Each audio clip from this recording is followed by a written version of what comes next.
লাউ রান্না করবো, তার জন্য লাউটাকে কেটে ধুয়ে নিয়েছি। আর সঙ্গে বড়ি দেবো, তাই বড়িটাকে ভেজে নিয়েছি লাল করে। এবার তেজপাতা, শুকনো লঙ্কা, সাদা জিরে ফোড়ন দেবো।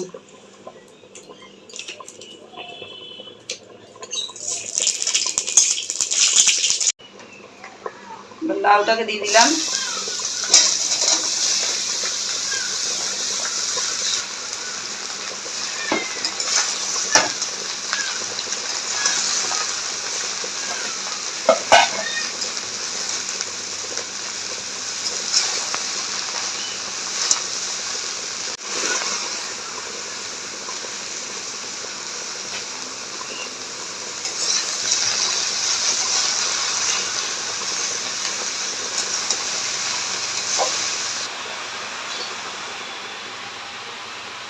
এক চামচ হলুদ দেবো।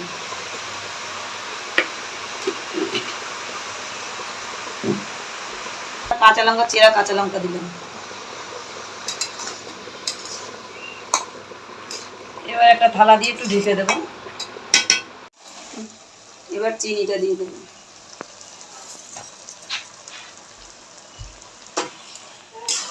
এবার একটু চালের গুঁড়োর পিঠালি দিয়ে দেবো। অনেক সময় অনেকে লাউয়ের মধ্যে একটু আলু কেটে দেয়, এরকম ঝোলা ঝোলা ঝোল ঝোল করে রান্না করার জন্য। আমি আলুটা দিইনি, যার জন্য চালের পিঠুলি দিলাম। আপনারা চাইলে দিতেও পারেন, নাহলে নাও দিতে পারেন, সেটা আপনাদের ব্যাপার। আর লাউয়ের ঝালটা খুব বেশি না দিলেই ভালো হয়। সবে মাত্র গরম পড়ছে, এখন লাউ খাওয়া খুব উপকার। লাউয়ে বেশি ঝাল দেবেন না, তাহলে লাউয়ে কোনো গুণাগুণ থাকে না। এবার যে বেশি খান সে বেশি দিতেই পারেন, সেটা যার যার ব্যাপার। এবার আমি বড়ি, ভাজা বড়িগুলো দিয়ে দেবো।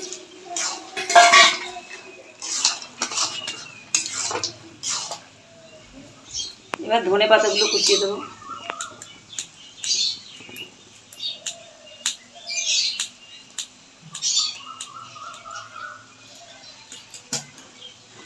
ভাজা মশলা দিয়ে দেবো।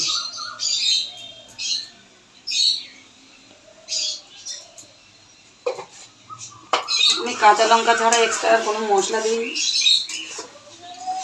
নামানোর সময়, তাই একটু ভাজা মশলাগুলো দিই।